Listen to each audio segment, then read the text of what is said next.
अगर तुम इस हिस्से का अनुवाद कर सकीं तो मैं तुम्हें तुरंत 10 लाख रुपए ट्रांसफर कर दूंगी। आशा सिंघानिया की आवाज 21वीं मंजिल के ठंडे कॉन्फ्रेंस रूम में एक ऐसे आदेश की तरह गूंजी जिसे कोई टाल नहीं सकता। वह पैर पर पैर चढ़ाकर बैठी थीं।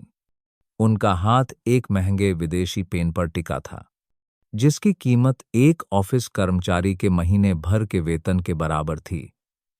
सबकी निगाहें एक साथ मुड़ीं, लेकिन आशा जी की ओर नहीं, बल्कि दीवार के कोने में चुपचाप खड़ी उस महिला की ओर, जिसने सफाई कर्मचारी की फीकी पड़ी वर्दी पहन रखी थी और जिसके हाथ में अभी भी पोछे का डंडा था, जिसे वह कोने में रखने ही वाली थी। उसका नाम मीरा देवी था। 43 साल की, बिना किसी डिग्री के, कंपनी में कोई रिश्तेदार या पहचान नहीं। किसी ने नहीं सोचा था कि वह धीरे से सिर हिला देगी। यह एक हल्का सा सिर हिलाना था, जिसमें कोई दिखावा नहीं था, लेकिन उस सिर हिलाने की आवाज उस कमरे में एकमात्र हलचल थी जो सत्ता, पूर्वाग्रह और एक ऐसे सवाल के कारण जम गया था जिसका जवाब देने की हिम्मत किसी ने नहीं की थी। उसकी कहानी 21वीं मंजिल से नहीं, बल्कि मुंबई के एक बड़े बाजार के बगल में एक तंग बस्ती के उसके छोटे से कमरे से शुरू होती थी। देर रात जब हाईवे पर ट्रकों के हॉर्न की आवाज शांत हो जाती थी, तब मीरा देवी अपनी बाल्टी और झाड़ू को समेटकर 10 वर्ग मीटर से कुछ बड़े अपने कमरे में एक प्लास्टिक की मेज पर चुपचाप बैठ जाती थी। उसकी मां बिस्तर पर लेटी धीरे धीरे सांस ले रही थीं। उनके हाथ में अभी भी एक पुराना कैलेंडर था जिस पर वे दिन गिनती रहती थीं। उसकी बेटी प्रिया, जो 6ठी कक्षा में थी, अपना होमवर्क कर रही थी और धीरे धीरे पहाड़े दोहरा रही थी। मीरा ने अपनी पुरानी डायरी खोली, जिसके कोने घिस चुके थे। पहले पन्ने पर जर्मन भाषा में छपा एक एचआर कागज चिपका हुआ था, जिसके हर वाक्य के नीचे लाल कलम से छोटे अक्षरों में उसका अर्थ, उच्चारण और उदाहरण लिखे हुए थे। वह एक एक वाक्य को सैकड़ों बार लिखती थी और जो वाक्य मुश्किल लगता, उसे बार बार लिखती थी। कई रातें ऐसी गुजरतीं जब उसकी आंखें थक जातीं, तो वह अपने माथे को दबाती, लेकिन फिर भी यूट्यूब पर बातचीत के छोटे छोटे वीडियो खोजती, उन्हें बार बार सुनती, सिर्फ एक अक्षर का उच्चारण सही करने के लिए। एक बार प्रिया उसके पास बैठकर अपनी ठोड़ी पर हाथ रखकर मां को देखने लगी और मजाक में पूछा, मां, आप जर्मन क्यों सीख रही हैं? यहां तो कोई यह भाषा नहीं बोलता। मीरा ने मुस्कुराकर उसके सिर पर हाथ फेरा और कहा, कहीं जाने के लिए नहीं, बेटी। लेकिन क्या पता एक दिन किसी को उनकी बात कहने के लिए मेरी जरूरत पड़ जाए। प्रिया को कुछ समझ नहीं आया। वह बस खिलखिलाकर हंसी और पानी लेने चली गई। लेकिन मीरा मजाक नहीं कर रही थी। वह अच्छी तरह जानती थी कि वह किसी और के लिए नहीं, बल्कि खुद के लिए सीख रही है। आधी से ज्यादा जिंदगी बीत चुकी थी। कोई डिग्री नहीं थी, कोई अच्छी नौकरी नहीं थी।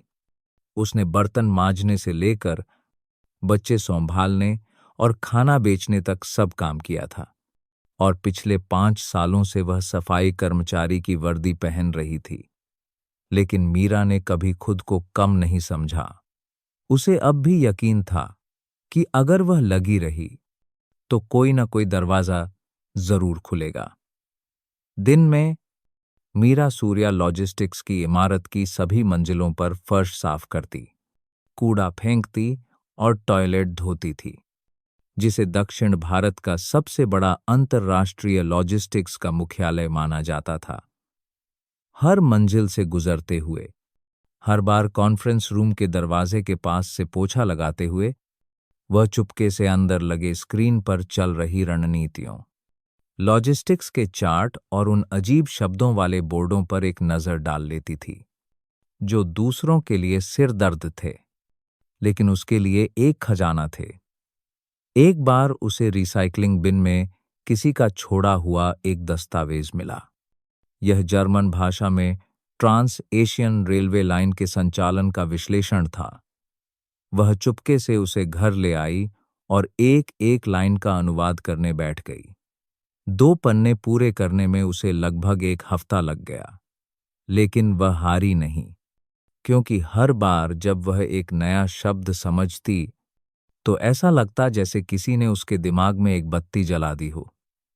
एक दिन जब वह 15वीं मंजिल के कॉन्फ्रेंस रूम में मेज के नीचे कॉफी के दाग साफ कर रही थी, तो उसने एक वाक्य सुना। अगले महीने जर्मनी वाली पार्टी के साथ कॉन्ट्रैक्ट साइन होना है।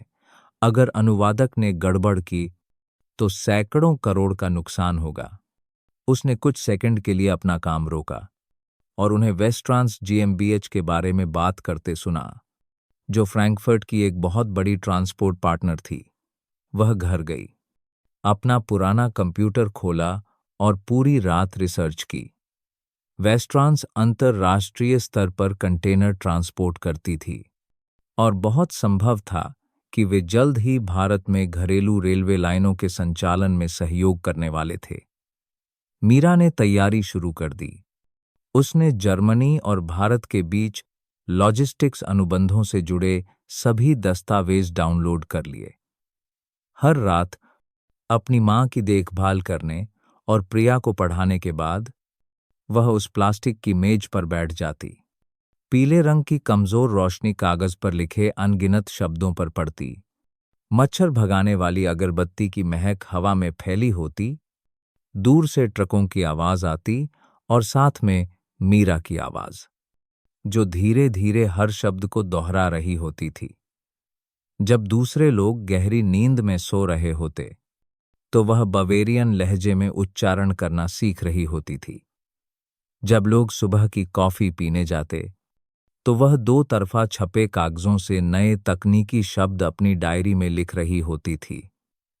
हर बार ऑफिस का कूड़ा उठाते समय अगर उसे जर्मन में छपा कोई अनुबंध का टुकड़ा मिलता तो वह चुपके से उसे अपनी जेब में छिपा लेती, ताकि घर जाकर उस पर सोच विचार कर सके। कोई नहीं जानता था कि वह दुबली पतली सफाई वाली, जिसके बाल हमेशा कसकर जुड़े में बंधे रहते थे और जो हमेशा झुकी हुई चलती थी, वह किसी से भी बेहतर समझती थी कि एक अंतर्राष्ट्रीय रेलवे परिवहन लाइन कैसे काम करती है। केवल एक ही व्यक्ति ने उस पर थोड़ा ध्यान दिया था, रामू काका, जो सिक्योरिटी गार्ड थे। एक बार उसे रेस्ट रूम के कोने में बैठकर अनुवाद करते देख उन्होंने हैरानी से पूछा, अरे मीरा, यह कौन सी भाषा है? तुम इसे पढ़ सकती हो क्या? वह बस मुस्कुरा दी। थोड़ा थोड़ा काका, बस ऐसे ही शौक के लिए सीख रही हूं। रामू काका हंस पड़े।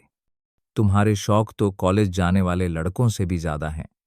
लेकिन कोई और नहीं जानता था, क्योंकि भले ही वह कितनी भी काबिल क्यों न हो, वह एक सफाई कर्मचारी की वर्दी पहनती थी।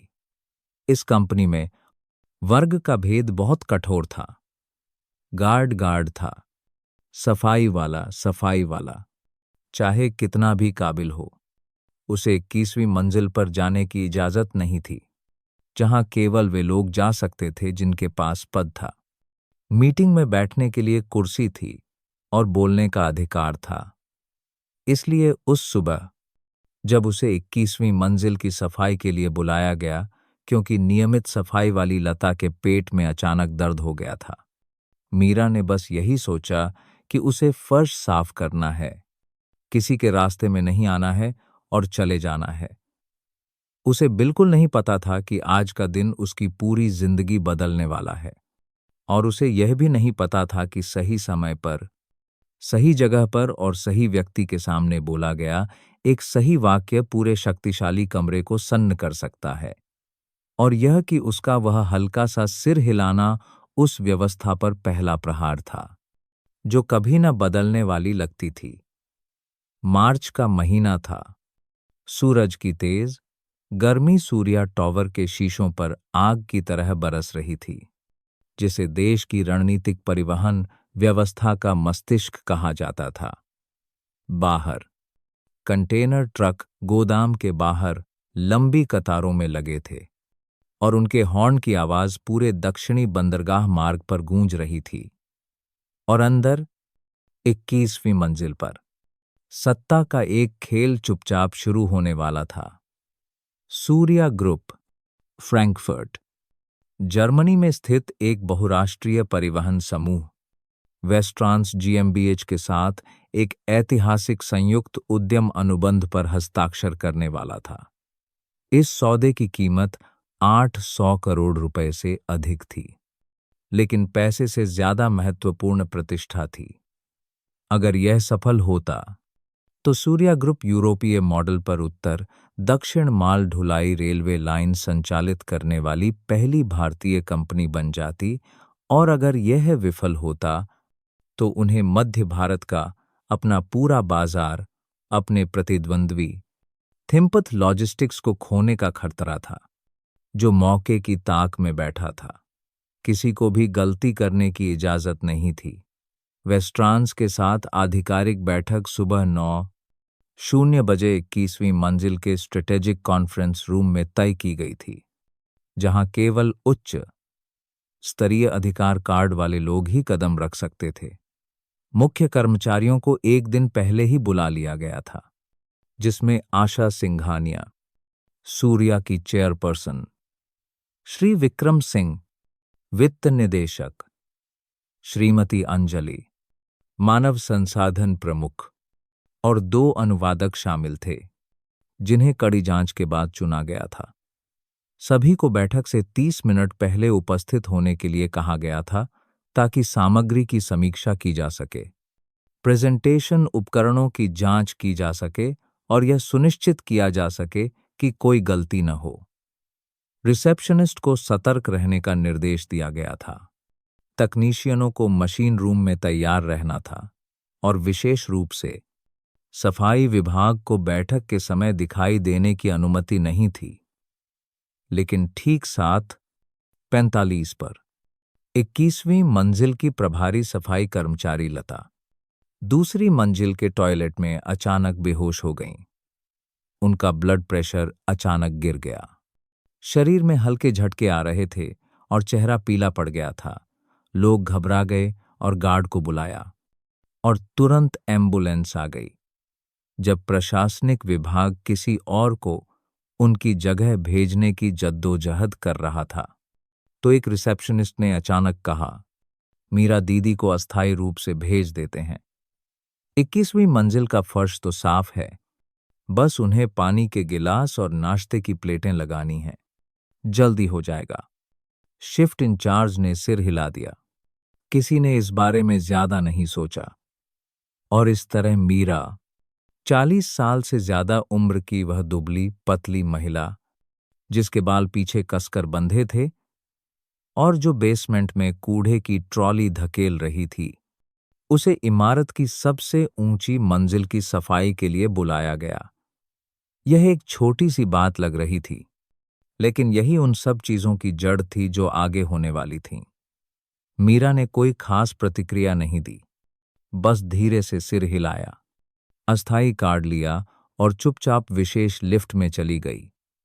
सूर्या में काम करने के 5 सालों में यह पहली बार था जब उसने 21वीं मंजिल पर कदम रखा था। लिफ्ट का दरवाजा खुला और वह एक बिल्कुल अलग दुनिया में पहुंच गई। चमकदार पत्थर का फर्श, आयातित चमड़े की कुर्सियां, छत पर हल्की पीली रोशनी, सब कुछ इतना साफ सुथरा था कि मीरा को समझ नहीं आया कि उसे अपनी ट्रॉली अंदर लानी भी चाहिए या नहीं। उस समय कमरे में एकमात्र व्यक्ति एक युवा लड़की थी, जो सेक्रेटरी की मेज पर बैठी बड़ी स्क्रीन पर स्लाइड ठीक कर रही थी। दीदी, बस ठीक से साफ कर देना। ध्यान रखना कि फूलदान न गिरे या प्रोजेक्टर के तार को हाथ न लगे। मैडम बहुत सख्त हैं। मीरा ने सिर हिलाया, अपना पोछा निकाला और कोने से शुरू किया। वह हल्के हाथों से, बिना कोई निशान छोड़े, एक एक कदम आगे बढ़ रही थी। जब वह आधा काम कर चुकी थी, तो बाहर का कांच का दरवाजा खुला और फर्श पर ऊंची एडी के जूतों की खटखट की आवाज आई। आशा सिंघानिया प्रकट हुईं। उन्होंने मीरा की तरफ एक नजर भी नहीं डाली, बस सीधे अंदर आईं, अपना बैग कुर्सी पर फेंका और अपना लैपटॉप खोलकर बैठ गईं। उसके तुरंत बाद दूसरे लोग एक एक करके अंदर आने लगे, पुरुष और महिलाएं। सभी बड़े करीने से सूट पहने हुए थे। उनकी टाई सीधी थी और सफेद शर्ट इस्त्री की हुई थी। जब वे एक दूसरे को नमस्कार कर रहे थे, हाथ मिला रहे थे और अंग्रेजी और जर्मन में बात कर रहे थे, मीरा एक तरफ हटकर अपनी ट्रॉली को दीवार के कोने में धकेलने की कोशिश कर रही थी। लेकिन रास्ता तंग होने के कारण उसका पोछा गलती से श्री विक्रम सिंह की पैंट से छू गया। उन्होंने अपनी भौहें सिकोड़ी और आधा कदम पीछे हट गए। सफाई हो गई हो तो बाहर जाओ, यहां घूमने की जरूरत नहीं है। यह एक हल्का सा वाक्य था, लेकिन उसे उसकी जगह पर वापस धकेलने के लिए काफी था। एक अदृश्य व्यक्ति जिसे देखा नहीं जाना चाहिए, उसने सिर झुकाया। जे, बस हो गया, माफ कीजिए। किसी ने उससे उसका नाम नहीं पूछा। किसी ने यह नहीं पूछा कि लता क्यों नहीं आई। यहां तक कि कुछ लोगों ने तो ऐसे भौहें सिकोड़ी जैसे कह रहे हों, अब तक सफाई वाली बाहर क्यों नहीं गई। मीरा तेजी से दरवाजे की ओर बढ़ी। उसने अपनी बाल्टी से पोछा निकालने की कोशिश की, लेकिन जैसे ही वह मुड़ी, उसकी नजर अचानक प्रेजेंटेशन स्क्रीन पर पड़ी। पहली स्लाइड, वेस्ट्रांस जीएमबीएच जॉइंट प्रपोजल इंफ्रास्ट्रक्चर सिस्टम। वह एक सेकंड के लिए ठिठकी और फिर आगे बढ़ने लगी। जैसे ही वह दरवाजे पर पहुंची, उसके पीछे से किसी ने जर्मन में कुछ कहा। एक अनुवादक ने उसका अनुवाद करना शुरू किया, लेकिन अनुवाद साफ तौर पर गलत था। मीरा कुछ कहने की हिम्मत नहीं कर सकी, लेकिन उसका दिल जोर से धड़कने लगा। उस वाक्य का अगर गलत मतलब निकाला गया तो यह पार्टनर के मूल इरादे को पूरी तरह से बदल सकता था और समझौते के टूटने का खतरा बहुत वास्तविक था। वह दरवाजे पर ही रुक गई। किसी ने उसकी सिकुड़ी हुई आंखों को नहीं देखा। उसके हाथ ने पोछे के हैंडल को कसकर पकड़ लिया था। किसी ने उसे जर्मन में धीरे धीरे बुदबुदाते हुए नहीं सुना, जैसे वह खुद से उस वाक्य का सही मतलब पूछ रही हो। लेकिन फिर अध्यक्ष की मेज से एक तेज आवाज आई। आशा सिंघानिया अब नाराज होने लगी थीं।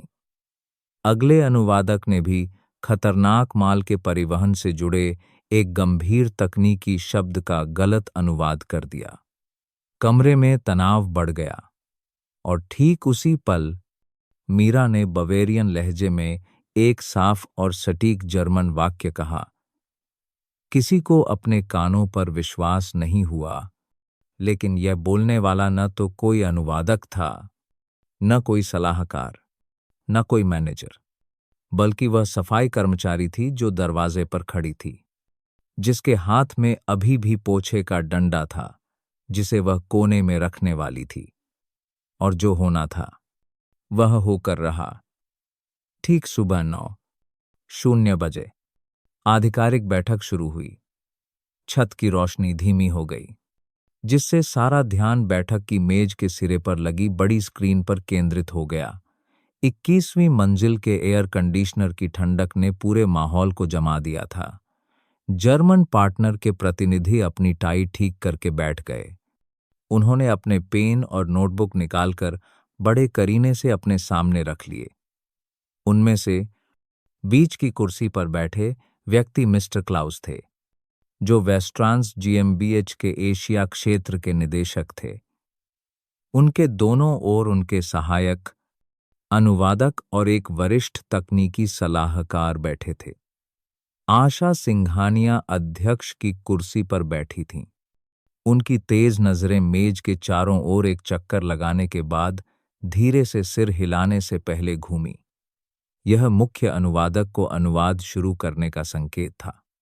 प्रिय भागीदारों, श्रीमती आशा ने अंग्रेजी में बोलना शुरू किया।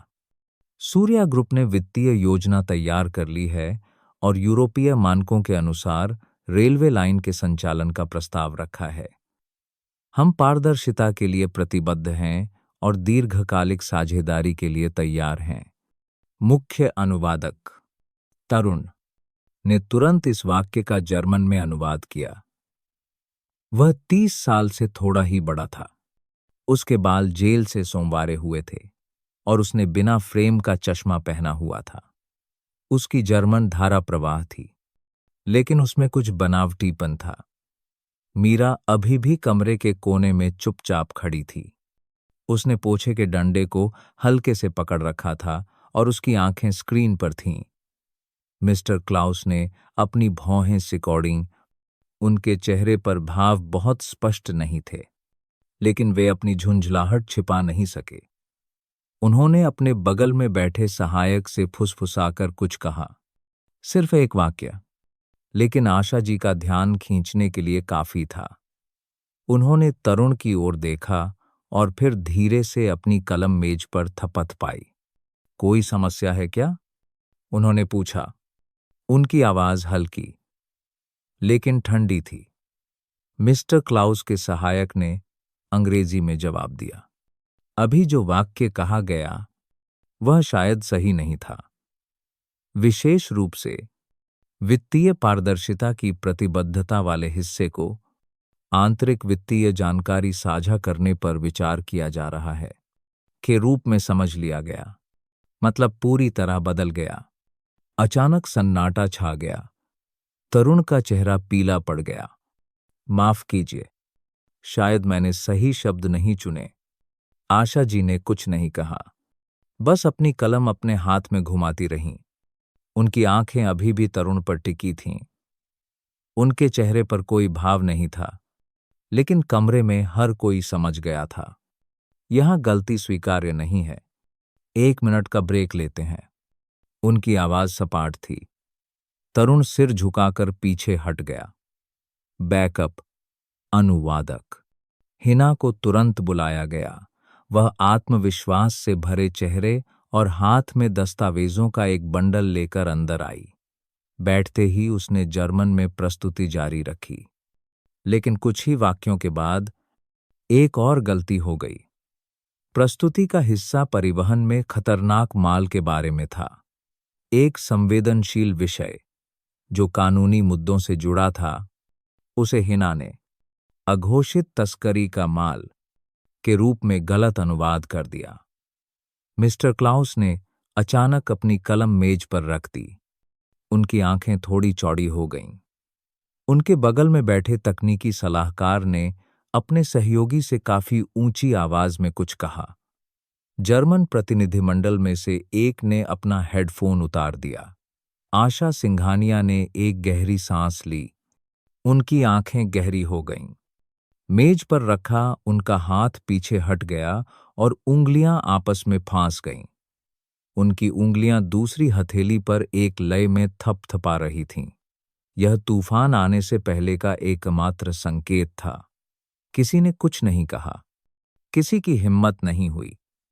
एक तरफ एक ऐसा पार्टनर था जो धैर्य खो रहा था। दूसरी तरफ अनुवादकों की एक टीम थी जिसे कंपनी में सर्वश्रेष्ठ माना जाता था। एक पल में कॉन्फ्रेंस रूम में निगाहें एक दूसरे से टकराईं।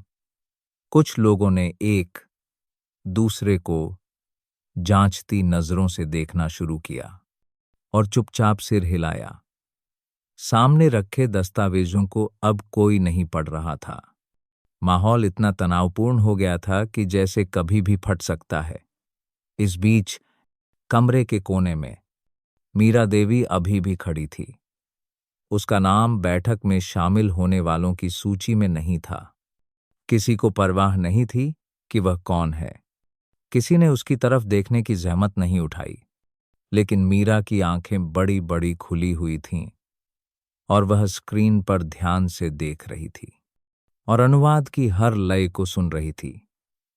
वह समझ रही थी, वह जानती थी, और वह बुदबुदाई, इतनी जोर से नहीं, लेकिन इतनी कि पार्टनर की तरफ से एक व्यक्ति सुन सके। वह वाक्य गे फाहर गुड था, जिसका मतलब पंजीकृत खतरनाक माल होता है, न कि तस्करी का माल। दरवाजे के पास बैठे सहायक ने झटके से अपना सिर घुमाया। उसका चेहरा आश्चर्य से भर गया। यह अभी किसने कहा? उसने सामान्य से ज्यादा ऊंची आवाज में जर्मन में पूछा। पूरा कमरा अचानक सन्न रह गया। सभी की निगाहें कमरे के कोने की ओर घूम गईं, जहां सफाई कर्मचारी की वर्दी पहने एक महिला खड़ी थी, जिसके हाथ में अभी भी पोछे का डंडा था और उसका चेहरा डर से पीला पड़ गया था। आशा जी ने अपनी भौहें चढ़ाईं। उनकी आंखें चाकू की नोक की तरह सीधे उस पर टिकी थीं। तुमने अभी जर्मन में बोला। हवा जैसे रुक गई। कुछ लोग फुसफुसाने लगे। कोई उपहास से हंस पड़ा और कुछ लोग इतने हैरान थे कि उनके मुंह खुले रह गए और वे एक शब्द भी नहीं बोल पाए। मीरा ने कोई जवाब नहीं दिया, लेकिन पार्टनर के सहायक ने सिर हिलाकर मिस्टर क्लाउस से अपनी मातृभाषा में कहा, इसने जो कहा वह सही है। मिस्टर क्लाउस ने उसकी ओर देखा। उन्होंने कुछ नहीं कहा, लेकिन उनकी आंखों में अब झुंझलाहट नहीं, बल्कि जिज्ञासा थी। एक ऐसी जिज्ञासा जो अनुवादकों की टीम के विफल होने के बीच में जायज थी। आशा जी अभी भी मीरा को देख रही थीं। उनकी आवाज धीमी थी। तुम कौन हो? मीरा ने अपना थूक निगला। उसके हाथ अभी भी पोछे के डंडे से हटने की हिम्मत नहीं कर रहे थे। जी, मैं मीरा, सफाई कर्मचारी हूं। मेरा मतलब वो नहीं था। तुम जर्मन जानती हो? जी, थोड़ा बहुत। मैंने इंटरनेट से सीखा है। तुम मेरे अनुवादक को सही कर रही हो। पूरा कमरा चुप था। किसी ने बीच में बोलने की हिम्मत नहीं की। मीरा ने सीधे आशा जी की आंखों में देखा। उसकी आंखों में थोड़ी घबराहट थी, लेकिन वह नजरें नहीं झुका रही थी। जी नहीं, मैंने बस देखा कि मतलब गलत हो रहा है। अगर इसे ठीक नहीं किया गया तो कानूनी गलतफहमी हो सकती है। एक ऐसा वाक्य जिसने माहौल को हिलाकर रख दिया। एचआर हेड श्रीमती अंजलि ने अपने बगल में बैठे व्यक्ति के कान में कुछ फुसफुसाया। स्क्रीन के पास खड़ा तकनीशियन मीरा को देख रहा था। उसके चेहरे पर हैरानी साफ झलक रही थी। तभी मिस्टर क्लाउस धीरे से हंसे। उन्होंने सीधे मीरा की ओर देखा और धीरे से सिर हिलाया। गुट गैमाख्ट जेआर गुट। अनुवादक ने हड़बड़ी में अनुवाद किया। उन्होंने कहा, बहुत अच्छा किया, बहुत अच्छा। आबी थिंक। इसके तुरंत बाद आशा जी ने अपने हाथ मेज पर टिकाए। उनका अगला वाक्य उस लड़ाई की शुरुआत थी जिसकी किसी ने उम्मीद नहीं की थी। अगर तुम अगले हिस्से का अनुवाद कर सकीं तो मैं तुम्हें यहीं पर 10 लाख रुपए ट्रांसफर कर दूंगी। सभी की आंखें फटी रह गईं। कोई लगभग हौंस पड़ा। किसी ने खांसा और किसी को अपने कानों पर विश्वास नहीं हुआ। लेकिन जिस चीज का किसी ने अंदाजा नहीं लगाया था, वह था मीरा देवी का सिर हिलाना। एक ऐसा सिर हिलाना जिसने पूरे कमरे को सन्न कर दिया। 21वीं मंजिल का कॉन्फ्रेंस रूम, जो ध्वनि रोधक बनाया गया था, अब घुटन भरी खामोशी में डूब गया था। यह खामोशी मीरा नाम की उस सफाई कर्मचारी के जर्मन में कहे गए धीमे लेकिन दृढ़ वाक्य के बाद छाई थी। मिस्टर क्लाउस के सहायक से यह पुष्टि होने के बाद कि उसने सही कहा था। आशा सिंघानिया 3 सेकंड तक स्थिर बैठी रहीं। वह खामोशी किसी भी चीख से ज्यादा डरावनी थी। फिर वह थोड़ा पीछे की ओर झुकीं, अपनी कलम मेज पर रखी, दोनों हाथों को अपने सीने पर बांध लिया और उनके होंठों पर एक मुस्कान उभरी जो बिल्कुल भी दोस्ताना नहीं थी। तो तुम जर्मन जानती हो? उन्होंने अपना सिर झुकाया। उनकी नजरें मीरा से नहीं हटीं। अगर अगले हिस्से का सही अनुवाद कर दिया तो मैं तुरंत 10 लाख रुपए ट्रांसफर कर दूंगी। यह एक व्यंग्यात्मक आवाज थी। जानबूझकर हर शब्द को साफ साफ बोला गया था। ऊंची नहीं थी, लेकिन जैसे किसी ने तनावपूर्ण माहौल में एक थप्पड़ झड़ दिया हो। उन्हें चीखने की जरूरत नहीं थी। उन्होंने बस इतना कहा कि पूरा कमरा समझ जाए। यह कोई प्रस्ताव नहीं था, बल्कि एक जाल था। एक ऐसा जाल जिसे तिरस्कार से बुना गया था। मानव संसाधन विभाग की कुर्सियों से एक हंसी की आवाज आई। सब एक साथ नहीं हंसे, लेकिन इतनी थी कि भारी माहौल के बीच गूंज जाए। श्रीमती अंजलि शर्मा, मानव संसाधन प्रमुख, जो आशा जी के बाद दूसरी सबसे शक्तिशाली महिला थीं, ने अपनी बाहें बांधीं, अपनी भौहें चढ़ाईं और मीरा की ओर अपनी ठोड़ी उठाकर इतनी जोर से कहा कि पूरा कमरा सुन सके। लगता है फोन पर कुछ ज्यादा ही सीख लिया और खुद को बहुत होशियार समझने लगी। आजकल ऐसे उच्चारण सिखाने वाले वीडियो भरे पड़े हैं और यह कॉन्ट्रैक्ट का अनुवाद करने चली है। यह वाक्य एक छोटी लेकिन चुभने वाली सुई की तरह था, जो सीधे आत्म सम्मान पर लगा। कुछ लोगों ने अपनी हंसी रोकने की कोशिश की, कुछ ने अपने दस्तावेजों को ऐसे देखना शुरू कर दिया जैसे वे इस मामले में शामिल नहीं होना चाहते, लेकिन उनकी आंखों ने सब कुछ कह दिया। लोगों को विश्वास नहीं हुआ, किसी को विश्वास नहीं हुआ कि एक सफाई कर्मचारी, जो इतनी अनपढ़ थी कि कॉलेज भी पास नहीं कर पाई, जिसे सालों से पोछे की ट्रॉली धकेलनी पड़ी, वह उच्च स्तरीय व्यावसायिक जर्मन का अनुवाद कर सकती है। किसी को विश्वास नहीं हुआ कि एक महिला जो बेसमेंट में रहती थी, जिसकी वर्दी पर दाग धब्बे थे, वह 800 करोड़ से ज्यादा के सौदे की बातचीत के बीच में कदम रखने की हिम्मत कर सकती है। लेकिन जिस चीज की उन्होंने उम्मीद नहीं की थी, वह यह थी कि मीरा को गुस्सा नहीं आया। उसने कोई तर्क नहीं दिया, वह पीछे नहीं हटी, उसने माफी नहीं मांगी और कोई सफाई नहीं दी। उसने बस धीरे से सिर हिलाया, एक ऐसा सिर हिलाना जिसमें कोई चुनौती नहीं थी, कोई घमंड नहीं था, कोई घबराहट नहीं थी, बल्कि यह उस व्यक्ति का सिर हिलाना था जो तैयार था, जो इंतजार कर रहा था और जो जानता था कि उसके पास क्या है। पूरा कमरा सन्न रह गया। 1 सेकंड, 2 सेकंड, फिर 3 सेकंड बाद आशा जी थोड़ी ठिठकीं। ऐसा लगा जैसे उन्हें उम्मीद नहीं थी कि मीरा प्रस्ताव स्वीकार कर लेगी। वह तिरस्कार से मुस्कुराईं और अपनी सेक्रेटरी की ओर मुड़कर कहा, इसे माइक्रोफोन दो। एक घबराई हुई रिसेप्शनिस्ट आगे बढ़ी। उसने अतिरिक्त माइक्रोफोन खींचा जो सहायक मेज के सिरे पर रखा था। वहां कोई नहीं बैठता था। इसका इस्तेमाल छोटी छोटी बैठकों में किया जाता था, आमतौर पर तकनीकी कर्मचारियों या बैकअप अनुवादकों के लिए। मीरा धीरे धीरे चली, बिना किसी जल्दबाजी के। उसने पोछे के डंडे को दीवार के कोने में रखा, अपने कॉलर को ठीक किया, एक गहरी सांस ली और मंच पर चढ़ गई। उसके कदमों की आवाज नहीं गूंजी, लेकिन हर कदम कमरे में मौजूद हर व्यक्ति के दिमाग पर चोट कर रहा था। फुसफुसाहट की आवाजें थीं। किसी ने नाक सिकोड़ी, किसी ने मेज के नीचे अपने फोन से चुपके से वीडियो बनाना शुरू कर दिया। श्रीमती अंजलि ने अपनी बाहें बांध रखी थीं।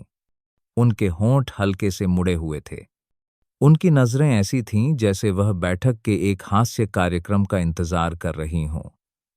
मीरा माइक्रोफोन के सामने खड़ी थी।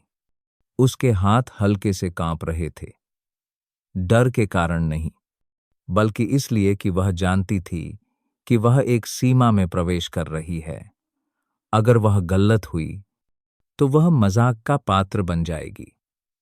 अगर वह सही हुई तो यह उन लोगों के मुंह पर एक थप्पड़ से भी बढ़कर होगा जो उसका तिरस्कार कर रहे थे। मिस्टर क्लाउस ने उसे ठंडी नजरों से देखा, जिसमें दुश्मनी नहीं लेकिन गहरा संदेह था। आशा जी ने बोलना जारी रखा, इस बार काफी धारा प्रवाह जर्मन में। यह एक ऐसा अंश था जिसमें रेलवे आपूर्ति श्रृंखला के बारे में कई तकनीकी शब्द थे। वाक्य समाप्त हुआ और पूरा कमरा फिर से मीरा की ओर देखने लगा। उसने अपनी पलकें झपकाईं, तुरंत अनुवाद करने की जल्दबाजी नहीं की। उसने छत की ओर ऐसे देखा जैसे वह अपनी याददाश्त जांच रही हो। फिर उसने शुरू किया। उसकी आवाज गूंजी, बवेरियन लहजे में सटीक जर्मन, हर अंतिम अक्षर साफ, बिना किसी हिचकिचाहट या बनावट के। पहले ही वाक्य पर मिस्टर क्लाउस ने अपना सिर ऊपर उठाया।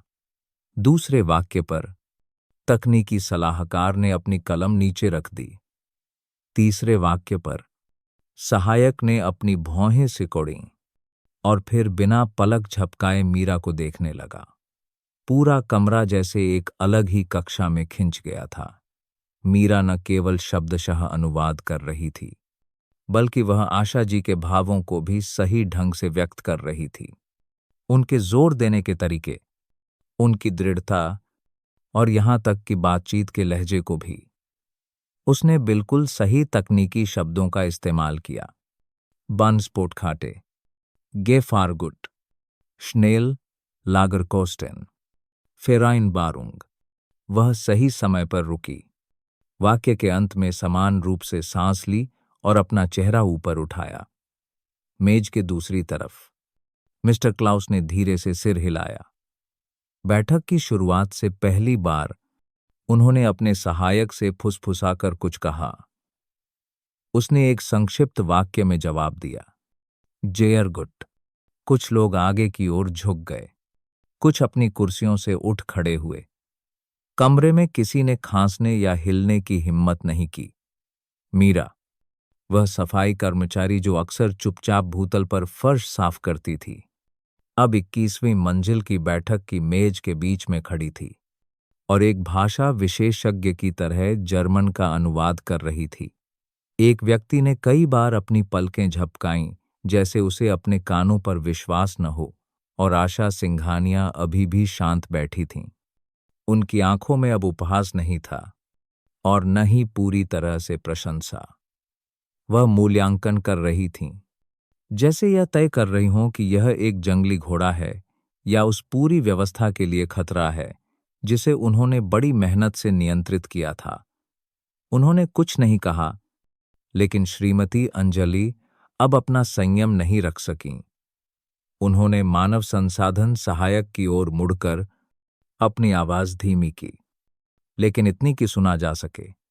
बाद में इस लड़की की फाइल तुरंत चेक करो, देखो कहां तक पड़ी है। B1 बीदो का कोई सर्टिफिकेट है या नहीं? अगर नहीं है तो तुरंत निकाल बाहर करो। और मीरा अभी भी वहीं खड़ी थी। उसकी आंखें शांत थीं। उसका अनुवाद तिरस्कार का जवाब भी था और एक खामोश युद्ध की शुरुआत का संकेत भी, जो अभी अभी शुरू हुआ था। एक ऐसा युद्ध जिसमें उसके पास एकमात्र हथियार उसकी सच्ची क्षमता और एक ऐसा दिल था जिसने कभी कोशिश करना नहीं छोड़ा था। अनुवाद समाप्त हुआ। किसी ने ताली नहीं बजाई, किसी ने एक शब्द नहीं कहा, लेकिन वह खामोशी किसी भी प्रशंसा से ज्यादा जोरदार थी। मीरा देवी अभी भी वहीं खड़ी थी। उसके दोनों हाथ माइक्रोफोन के स्टैंड पर हल्के से रखे हुए थे। उसकी आंखों में कोई घबराहट नहीं थी। आशा सिंघानिया ने अपना सिर झुकाया, अपनी आंखें थोड़ी सिकोड़ीं, जैसे यह पता लगाना चाहती हों कि जो उन्होंने अभी सुना वह सच में उस सफाई कर्मचारी के मुंह से निकला था या नहीं। मिस्टर क्लाउस का मामला अलग था। उन्होंने अपनी भौहें चढ़ाईं, थोड़ा आगे की ओर झुके और अपने सहायक से जर्मन में कुछ बुदबुदाया। फिर अचानक वह खड़े हो गए। कुर्सी के फर्श पर खिसकने की आवाज ने पूरे कमरे को चौंका दिया। मिस्टर क्लाउस ने ताली बजाई, धीरे धीरे, दृढ़ता से और पूरे वजन के साथ। एक जर्मन व्यक्ति जो अपनी सख्ती और व्यावसायिक वार्ताओं में अपनी भावनाओं को कम प्रकट करने के लिए प्रसिद्ध था, वह एक भारतीय सफाई कर्मचारी के लिए ताली बजा रहा था। पूरे वेस्ट्रांस प्रतिनिधिमंडल ने एक दूसरे को देखा और फिर, जैसे किसी गुप्त संकेत पर, तालियों की गूंज बढ़ गई। तकनीकी सलाहकार, भाषा सहायक, संचालन इंजीनियर और फिर अनुवादकों की टीम ऐसा लगा जैसे पार्टनर की मेज पर बैठे सभी लोगों ने एक साथ यह स्वीकार कर लिया था कि उस महिला ने अभी अभी कुछ ऐसा किया था जिसकी किसी ने कल्पना भी नहीं की थी। आशा सिंघानिया अभी भी स्थिर थीं, उसी सीधी मुद्रा में, कंधे थोड़े आगे की ओर झुके हुए, थोड़ी थोड़ी ऊपर उठी हुई।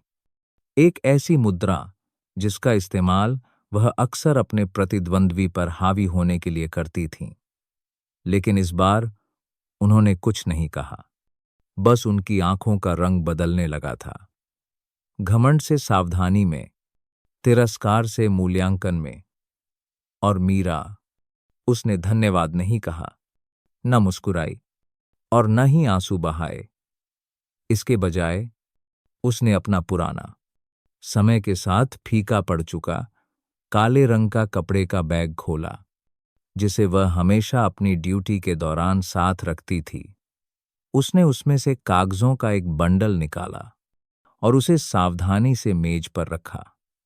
यह जर्मन में प्रस्तुति स्लाइड का एक प्रिंट आउट था, बिल्कुल वैसा ही जैसा उस समय स्क्रीन पर दिखाया जा रहा था। फर्क सिर्फ इतना था कि यह ब्लैक एंड व्हाइट में छपा था। कुछ कोनों के कागज मुड़े हुए थे और कुछ जगहों पर बारिश के कारण स्याही फैली हुई थी। मीरा ने अपना सिर उठाया और एक समान आवाज में कहा, मैंने यह दस्तावेज परसों डाउनलोड किया था। उत्सुकता के कारण मैंने इसे पढ़ने के लिए प्रिंट कर लिया। अगर आप इजाजत दें तो मैं अभी प्रस्तुत की गई सामग्री को फिर से प्रस्तुत करना चाहती हूं, बिना स्क्रीन के। फुसफुसाहट की आवाजें उठीं। सूर्या ग्रुप के एक सदस्य ने अपने सहयोगी से फुसफुसाकर कहा, यह तो आंतरिक दस्तावेज है, उसे यह कहां से मिला? किसी ने जवाब नहीं दिया, लेकिन मीरा ने शुरू कर दिया था।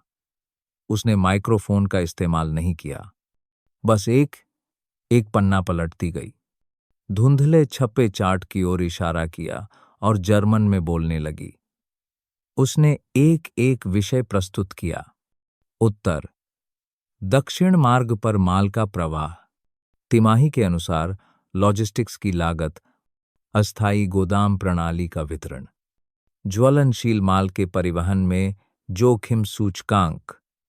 उसने न केवल अनुवाद किया बल्कि समझाया भी, सरल लेकिन तकनीकी रूप से सही शब्दों का उपयोग करते हुए। कभी कभी वह चार्ट में कुछ बिंदुओं को स्पष्ट करने के लिए कुछ सेकंड के लिए रुकती, ऐसी चीजें जिन्हें शायद सामग्री तैयार करने वाला भी भूल गया हो।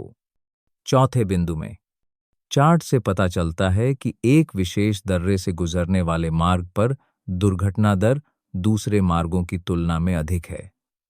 हालांकि अगर इसे खंडित परिवहन मॉडल और अस्थायी जांच चौकियों के साथ जोड़ा जाए तो लागत केवल 2% के आसपास बढ़ेगी, लेकिन बदले में सुरक्षा दोगुनी हो जाएगी। जो लोग जर्मन नहीं समझते थे वे भी हैरान थे, और वेस्ट्रांस की टीम चुपचाप सुन रही थी, सिर हिला रही थी और नोट्स ले रही थी।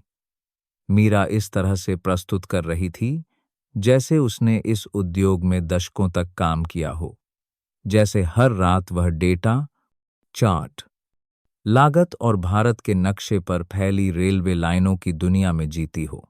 आशा जी ने चाय की एक घूंट ली, चुप रहीं, लेकिन उनके हाथ कुर्सी के हत्थे पर एक लय में थपथपाने लगे, बहुत धीरे लेकिन एक नियम के साथ। यह तब होता था जब वह सोच रही होती थीं। उनके दिमाग में छिपी गणनाएं लगातार चल रही थीं। उनके जैसी एक महिला, एक व्यवसायी, ठंडे दिमाग वाली, आसानी से भावुक न होने वाली, लेकिन वह बहुत अच्छी तरह समझ गई थीं कि अगर आज मुख्य अनुवादक मीरा होती तो सिस्टम में सभी वरिष्ठ मानव संसाधन पदों को फिर से देखना पड़ता। और यह बात श्रीमती अंजलि किसी और से ज्यादा तेजी से समझ गईं।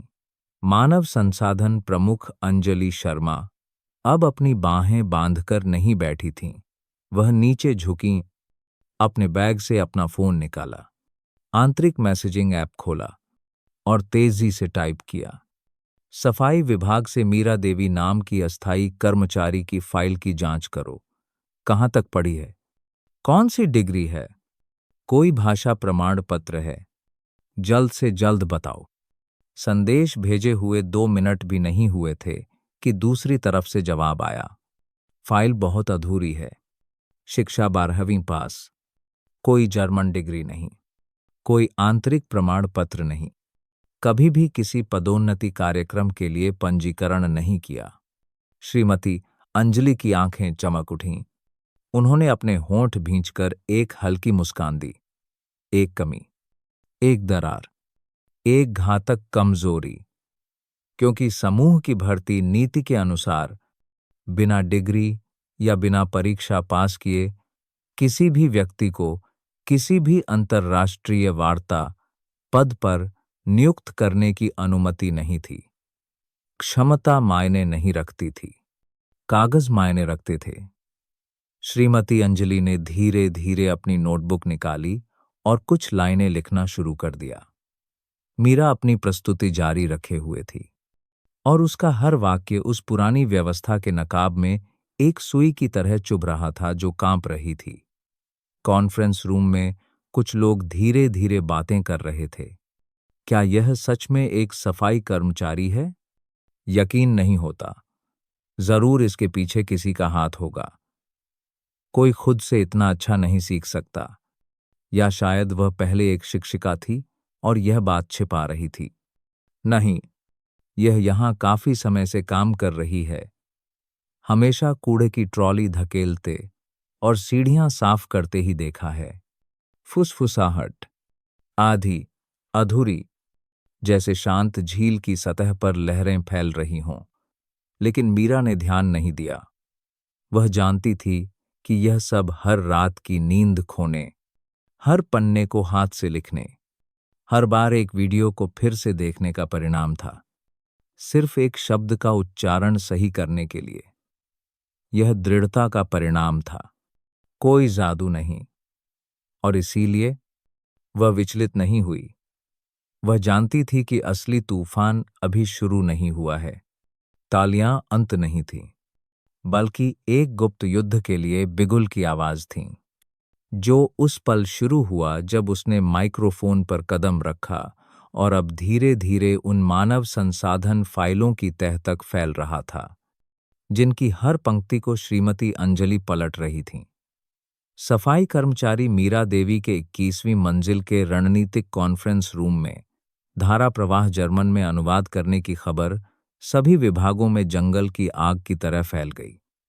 यहां तक कि पार्किंग गार्ड, कैंटीन की रसोइया और गोदाम के लड़के भी दोपहर तक इस बारे में जान गए थे।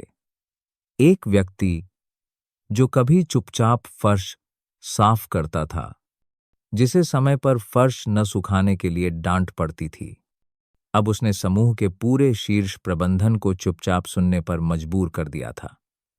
लोगों ने इसे भाग्य कहा, ईश्वर की कृपा कहा, एक चमत्कार कहा, लेकिन जो लोग कंपनी की कार्यप्रणाली को अच्छी तरह जानते थे, वे समझते थे कि वास्तव में अंदर कदम रखने के लिए मीरा को एक सही अनुवाद से कहीं ज्यादा की जरूरत थी। 3 दिन बाद एक आंतरिक सूचना भेजी गई। कंपनी ने कर्मचारी मीरा देवी की जर्मन अनुवाद क्षमता का परीक्षण करने के लिए एक विशेष परीक्षा आयोजित की थी।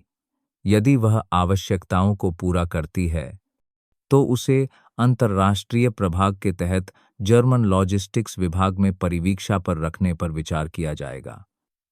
परीक्षा सार्वजनिक नहीं थी, कोई प्रेस कॉन्फ्रेंस नहीं थी, कोई आंतरिक संचार नहीं था, लेकिन संबंधित लोगों को विशेष रूप से नामित किया गया था। परीक्षक की कुर्सी पर 3 ऐसे नाम बैठे थे, जिन्हें देखकर कोई भी उम्मीदवार घबरा जाता। प्रोफेसर आलोक वर्मा, अंतर्राष्ट्रीय विश्वविद्यालय से भाषा मूल्यांकन परिषद के प्रमुख, जो अपनी सख्ती और एक भी अक्षर की गलती पर माफ न करने के लिए प्रसिद्ध थे। मिस्टर क्लाउस, वेस्ट्रांस जीएमबीएच के वरिष्ठ प्रतिनिधि, जिन्होंने मीरा को पूरे प्रतिनिधिमंडल के सामने अनुवाद करते हुए सीधे देखा था। और अंत में वह व्यक्ति जिस पर मीरा ने सबसे ज्यादा ध्यान दिया। तरुण, वह अनुवादक जो उस दिन विफल हो गया था, अब वह अंक देने वाली कुर्सी पर बैठा था। उसके चेहरे पर एक ठंडक थी जिसे वह छिपा नहीं सका, जैसे यह परीक्षा उसके खोए हुए सम्मान को वापस पाने का एक अवसर हो। कमरे में माहौल इतना घुटन भरा था जैसे कोई एयर कंडीशनर न हो। मीरा सामने बैठी थी, वही सफेद शर्ट, ग्रे पैंट, बाल पीछे कसकर जुड़े में बंधे हुए, कोई मेकअप नहीं, कोई ऊंची एडी के जूते नहीं, लेकिन वह सीधी बैठी थी और उसकी आंखें सीधे देख रही थीं। उसके सामने एक लैपटॉप खुला था, विशेष हेडफोन और एक सफेद बोर्ड जिस पर लॉजिस्टिक्स संचालन का एक चार्ट चिपका हुआ था। प्रोफेसर आलोक वर्मा ने औपचारिक आवाज में शुरुआत की। आज की परीक्षा में 3 भाग होंगे। सुनकर समझना। 2 तरफा संवाद का अनुवाद और रणनीतिक प्रस्तुति। हम उम्मीद करते हैं कि सुश्री मीरा यह समझेंगी कि भले ही उन्होंने पहले एक अच्छा प्रभाव डाला हो, आज का परिणाम ही निर्णायक कारक होगा। मीरा ने धीरे से लेकिन दृढ़ता से सिर हिलाया। जी, मैं समझती हूं। पहला भाग शुरू हुआ। एक जर्मन व्यक्ति की आवाज में एक ऑडियो रिकॉर्डिंग चलाई गई। बोलने की गति तेज थी। दक्षिणी जर्मनी का लहजा सुनना मुश्किल था और यह महामारी के बाद के दौर में गोदाम संचालन के बारे में विशेष मुहावरों से भरा हुआ था। एक सामान्य व्यक्ति आधा सुनने के बाद ही हार मान लेता।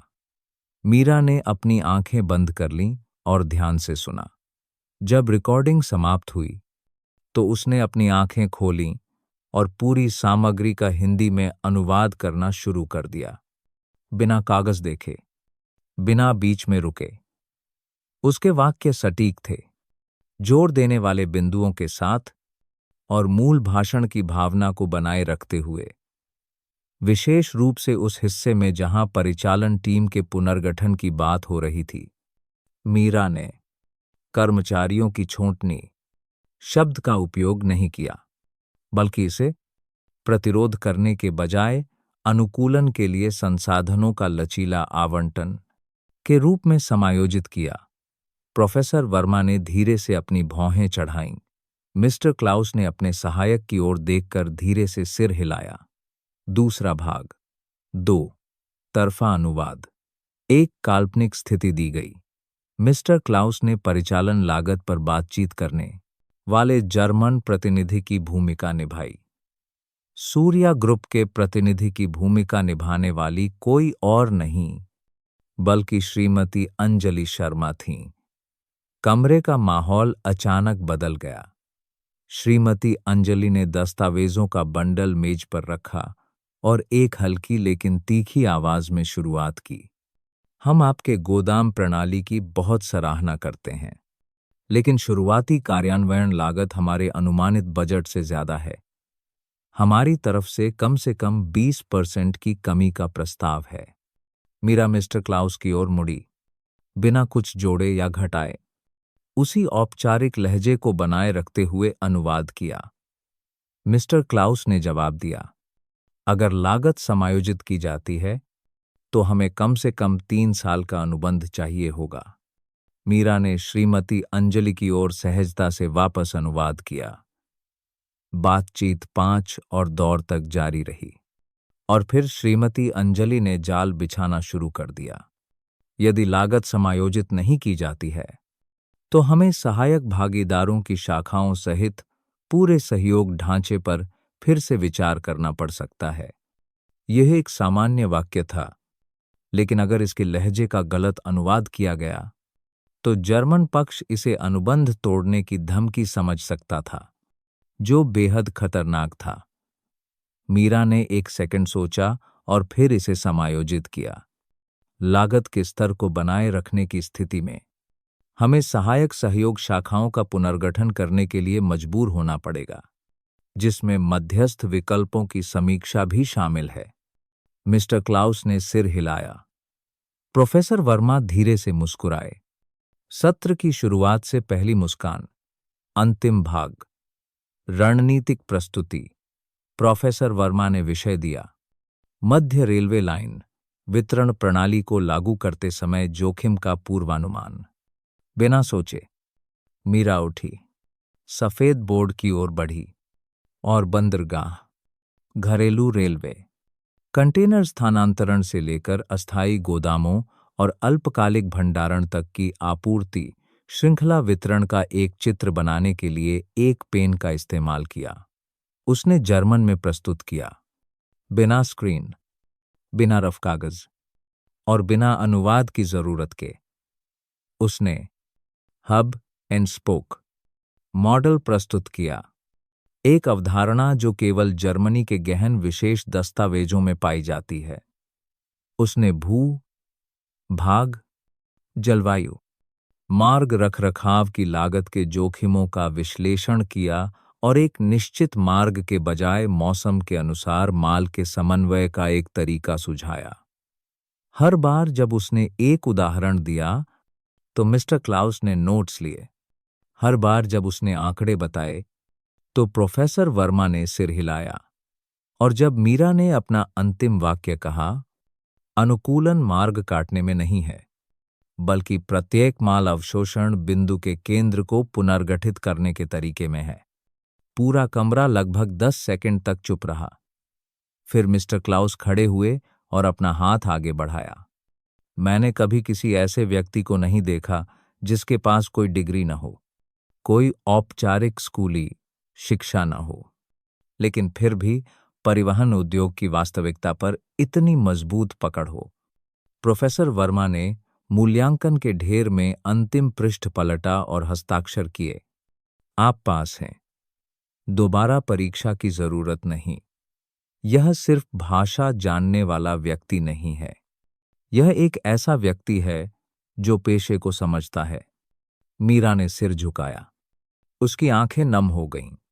श्रीमती अंजलि ने अपना चेहरा फेर लिया और आशा जी उठीं, पास आईं और एक गहरी लेकिन दृढ़ आवाज में कहा, अब से तुम अब एक सफाई कर्मचारी नहीं हो। मीरा ने धीरे से मुस्कुराकर जवाब दिया, मैं 10 लाख रुपए की राशि को अस्वीकार करने की अनुमति चाहती हूं। मुझे इनाम नहीं चाहिए, मैं बस उस जगह पर काम करने का मौका चाहती हूं जहां मैं सबसे ज्यादा कर सकती हूं। वह कमरा जहां कभी एक सफाई कर्मचारी को बिना डिग्री के तिरस्कृत किया गया था, अब उसे एक गहरे झुकाव के साथ विदा करने के लिए खड़ा था। केवल श्रीमती अंजलि ने सिर नहीं झुकाया, लेकिन उनका चेहरा पीला पड़ गया था। अक्टूबर की एक सुबह, मौसम में हल्की ठंडक थी। साउथ शाइन इंटरनेशनल कॉरपोरेशन का मुख्य द्वार अभी खुला था। सफेद शर्ट और ग्रे पैंट पहने एक महिला, जिसके गले में एक कर्मचारी कार्ड था जिस पर लाल अक्षरों में लिखा था, team leader, German market logistics, अंदर से गुजरी। किसी ने नहीं सोचा था कि वह व्यक्ति मीरा देवी थी, वह सफाई कर्मचारी जो कभी तिरस्कारपूर्ण नजरों के बीच सिर झुकाकर फर्श साफ करती थी। ऐतिहासिक परीक्षा के 1 महीने बाद निदेशक मंडल ने मीरा को German route logistics support team के प्रमुख के पद पर नियुक्त करने का फैसला किया। वेतन पिछली नौकरी से 3 गुना था।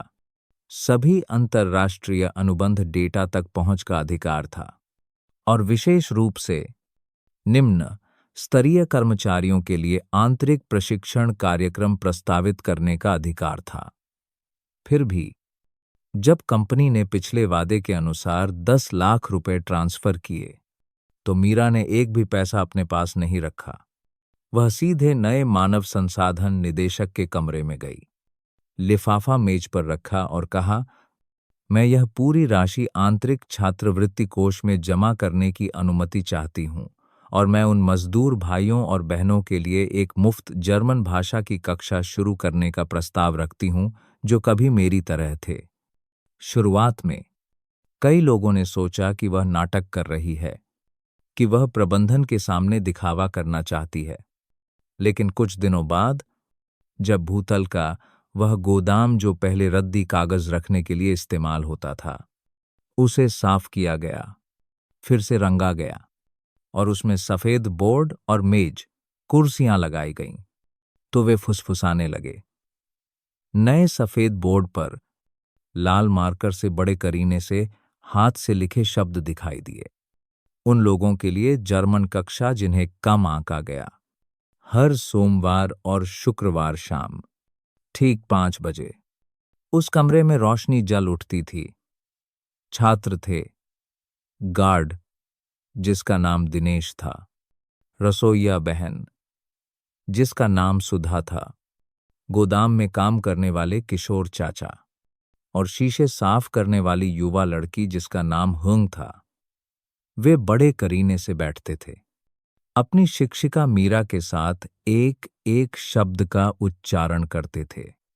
वह व्यक्ति जिसके साथ उन्होंने कभी एक ही डिब्बे से खाना खाया था, हॉलवे साफ किया था और कूड़ा फेंकने के लिए भेजा गया था। कक्षा में कोई किसी पर नहीं हौसता था। वे एक साथ गुटेन मॉर्गन पढ़ते थे और फिर गलत उच्चारण करने पर एक साथ हौंस पड़ते थे। माहौल सच्चा और गर्मजोशी भरा था।